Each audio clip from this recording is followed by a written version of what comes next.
अस्सलामुअलैकुम वरहमतुल्लाहि वबरकातुहू। आज हम शुरुआत करेंगे इंडियन नेशनल कांग्रेस के मुतल्लिक कुछ इंफॉर्मेशन मैं इस लेक्चर में दूंगा। उम्मीद करूंगा कि इंशाअल्लाह ताला आप हजरात इस लेक्चर से बखूबी अपना फ़ायदा उठाओगे। बट बिफोर वी दैट ये टॉपिक जो आज हमारा है इंडियन नेशनल कांग्रेस। लेकिन इससे पहले हम देखेंगे, जैसा कि सब लोगों को पता है इंडियन नेशनल कांग्रेस कब बना है, किसने बनाया है, लेकिन उससे पहले हम थोड़ा सा जानना चाहेंगे कि क्यों इंडियन नेशनल कांग्रेस बनी और कहां से स्टार्ट हुआ है। Now let us start here. First of all अगर हम देखेंगे मुगल पीरियड से, हम थोड़ा सा मैं खाली यहाँ पर मुगल पीरियड खाली मैं कुछ इंपॉर्टेंट डेट्स बताऊंगा जिसकी वजह से आपको इंडियन नेशनल कांग्रेस से लेकर 1947 तक सब पॉइंट आपको समझ में आ जाएंगे इंशाल्लाह। सो फर्स्ट ऑफ ऑल मैंने यहाँ पर मुगल पीरियड उठाया है। अक्सर बेशतर इस मुगल पीरियड में बहुत सारे ऑब्जेक्टिव्स आते हैं, वो भी मैं बताऊंगा कि किस टाइप का ऑब्जेक्टिव आता है एग्जाम में और कैसे आप उस टाइम आराम से अपना ऑब्जेक्ट कंप्लीट कर सकते हैं। फर्स्ट ऑफ ऑल अगर हम देखेंगे मुगल पीरियड, इसमें ये व्हाट वी कॉल्ड एज जो रूलर एम्पायर आए हैं। फर्स्ट जिसका नाम है बाबर। अगर हम देखेंगे Babur was the first empire of Mughal period. इस बाबर का अगर हम देखेंगे कहां से कहां तक पीरियड हुआ, ये भी मैं लिखूंगा यहाँ पर। 1526 से लेकर 1530 तक बाबर का पीरियड आया है। मैंने ऑलरेडी आपको बताया है कि मैं कुछ मेन पॉइंट्स बताऊंगा। असल में हमारा टॉपिक है इंडियन नेशनल कांग्रेस, तो इंशाल्लाह उसके बाद में जब हमारे पास टाइम आएगा तो हम डिटेल में भी पढ़ेंगे मुगल पीरियड या कोई भी पीरियड, वो हम डिटेल में पढ़ेंगे उस time. So first of all Babur का पीरियड आया है 1526 से लेकर 1530। उसके बाद अगर हम देखेंगे दूसरा जिसका नाम था हुमायूं। अगर हम देखेंगे हुमायूं का जो पीरियड आया है 1530 से लेकर 1556 तक, ये दूसरा पीरियड आया। इसके बाद अगर हम तीसरा पीरियड देखेंगे अकबर, यानी कि अकबर का रूल आया है 1556 से लेकर 1605 तक। फिर अगर हम देखेंगे चौथा पॉइंट, अगर हम देखेंगे अकबर के बाद कौन आया है, जिसका नाम था जहांगीर। जहांगीर का पीरियड आया है 1606 से लेकर 1627 तक। And the fifth is very important empire, this Mughal empire, what we called as Shahi Jahan। शाही जहां का पीरियड अगर हम देखेंगे 1628 से लेकर 1658। And the last Mughal empire ruler name was Aurangzeb. Aurangzeb उसका पीरियड आया है 1659 से लेकर 1707 तक। थोड़ा सा इसमें मैं बताऊंगा कैसे ऑब्जेक्टिव्स आते हैं एग्जाम में, क्योंकि ये एक इंपॉर्टेंट सा यहाँ पर समझो, जिस तरह हम स्केच के हिसाब से मैंने आप लोगों को समझाया। ये जो मुगल पीरियड है मेन इंपॉर्टेंट मुगल, इसके बाद भी आए, औरंगजेब के बाद भी कुछ मुगल एम्पायर का रूल रहा, लेकिन यहां तक अगर हम देखेंगे बाबर एक, हुमायूं दूसरा, अकबर तीसरा, जहांगीर, शाहजहां एंड औरंगजेब। देखो कल जाके इसमें कम से कम 5-6 ऑब्जेक्टिव्स निकलेंगे यहां से। एक ऑब्जेक्टिव कभी कभार ये भी आता है, बताओ मुगल एम्पायर मुगल पीरियड का कब से स्टार्ट होता है और एंड पीरियड कहां है, 1520 से लेकर 717 तक। ये भी कल जाके ऑब्जेक्टिव एक आता है। दूसरा ऑब्जेक्टिव कभी कभार ये भी पूछा जाता है एग्जाम में, बताओ मुगल पीरियड जो 6 मुगल एम्पायर थे उन्होंने कितने टाइम तक इस हिंदुस्तान में रूल किया है। ऑब्वियसली हम 717 माइनस 1526 और जितने ईयर्स आएंगे ये हमारा जवाब है। तीसरा इंपॉर्टेंट पॉइंट ये भी आता है कल जाके एक क्रोनोलॉजिकल के ऑर्डर से, जैसे बाबर का बेटा है हुमायूं, उसका बेटा है अकबर, फिर इसका बेटा है जहांगीर, जहांगीर का बेटा है शाहजहां एंड शाहजहां का बेटा है औरंगजेब। ये जो मैंने यहाँ पर डेट्स बताया आपको ये इंपॉर्टेंट है, जैसे 1526 से लेकर 1530, फिर 1530 से लेकर 1556। इसमें से भी कभी कभार ये भी ऑब्जेक्टिव आता है, बताओ इन मुगल एम्पायर, जो मुगल एम्पायर थे, इनमें से किसने सबसे ज्यादा पीरियड में रूल किया है। तो आप इसमें आराम से आप देख सकते हैं, जब आपके पास मैथमेटिकल वे में भी मैंने आपको बताया, आराम से आप निकाल सकते हो। जैसे यहाँ अकबर ने बहुत टाइम तक यहाँ पर रूल किया, इसी तरह हुमायूं ने भी, ये शाहजहां ने भी बहुत टाइम तक यहाँ पर रूल किया है। ये भी एक objective. And the last one objective is very very important. इसमें अगर हम देखेंगे, Shah Jahan was called as the golden period of Mughal empire. ये जो शाहजहां फिफ्थ पॉइंट जो है, अगर हम इन 6 में देखेंगे, सबसे गोल्डन पीरियड मीन्स, अगर हम इसमें देखेंगे शाहजहां, इसको हम कहते हैं golden period of Mughal era या मुगल पीरियड। क्यों? इसी में अगर हम देखेंगे कुतुब, सॉरी, इसमें ये लाल किला भी बना, जामिया मस्जिद भी है, इसी तरह जिसको हम बोलते हैं ताजमहल, इसीलिए इसको कहते हैं golden period of Mughal empire या golden period of Mughal era. ये little bit information regarding about यहाँ पर मुगल पीरियड की। इसमें बहुत सारे ऑब्जेक्टिव्स, लेकिन खाली आपको याद रखना चाहिए बाबर के बाद कौन आया, और ये date is very very important. अगर ये डेट्स आपको याद रहेंगे तो कोई भी ऑब्जेक्टिव आप आराम से निकाल सकते हैं।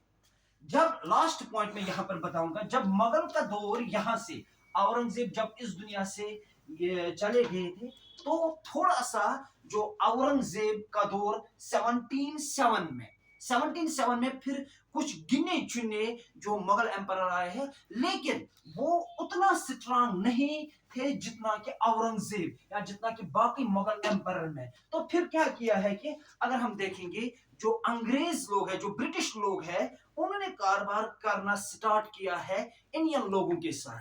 धीरे धीरे औरंगजेब के दौर में उन्होंने ये जुर्रत नहीं किया है कि वो हिंदुस्तान में, हालांकि उस दौर में भी धीरे धीरे उन्होंने ईस्ट इंडिया कंपनी के थ्रू यहाँ पर थोड़ा सा ट्रेड किया है, लेकिन इस दौर में औरंगजेब के दौर तक उन्होंने ये जुर्रत नहीं किया है कि उन्होंने ये बताया कि ये हिंदुस्तान हमारा है। लेकिन आफ्टर दैट अगर हम देखेंगे, एक पीरियड आया है, जो पीरियड आया है 1772।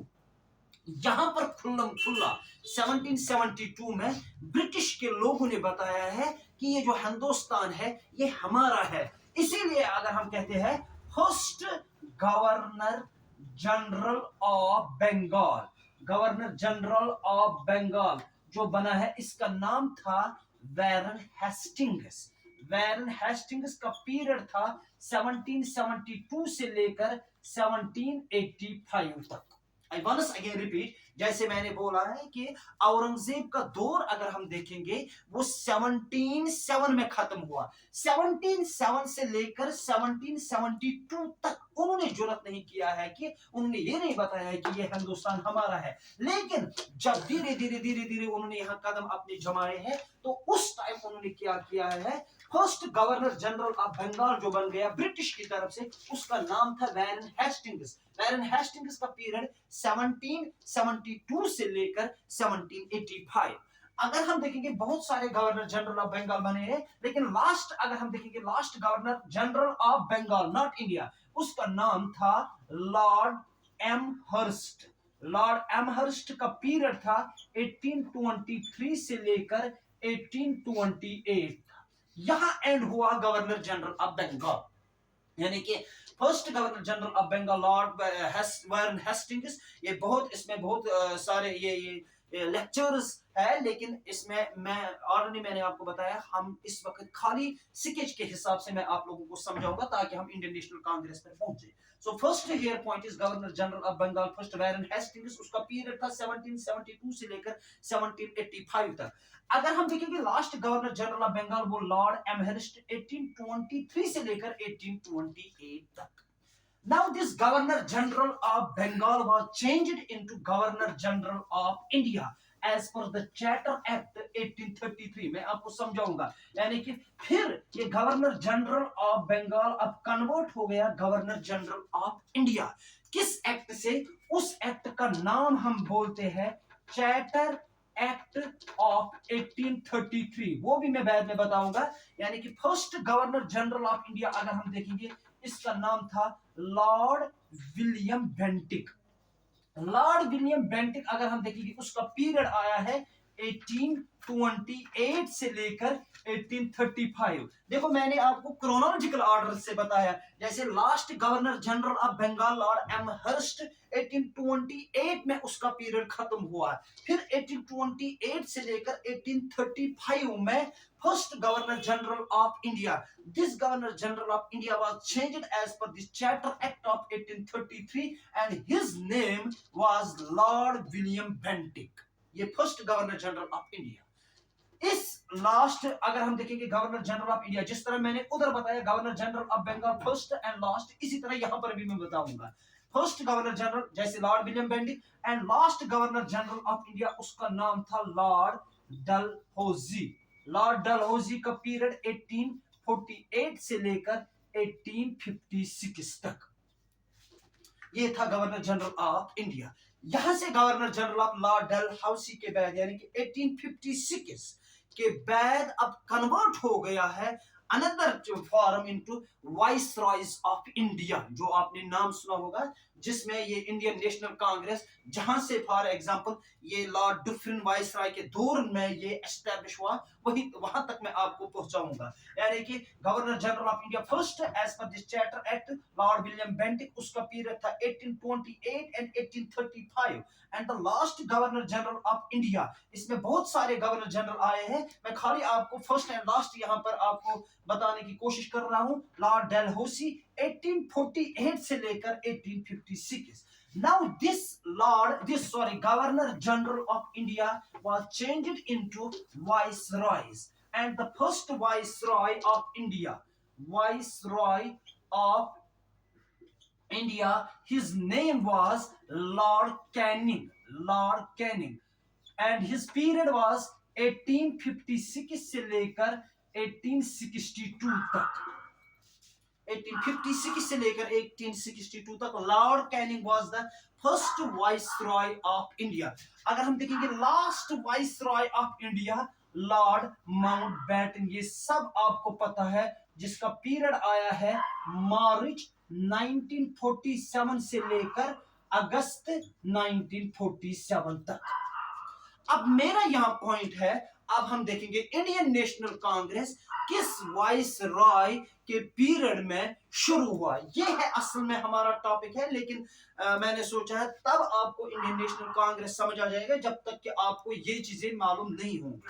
तो last point I want again, यानी कि viceroy of India, first viceroy of India is Lord Canning. Lord Canning इस पीरियड इज 1856 से लेकर 1862 तक, and the last viceroy of India is Lord Mountbatten. His period was March 1947 से लेकर अगस्त 1947।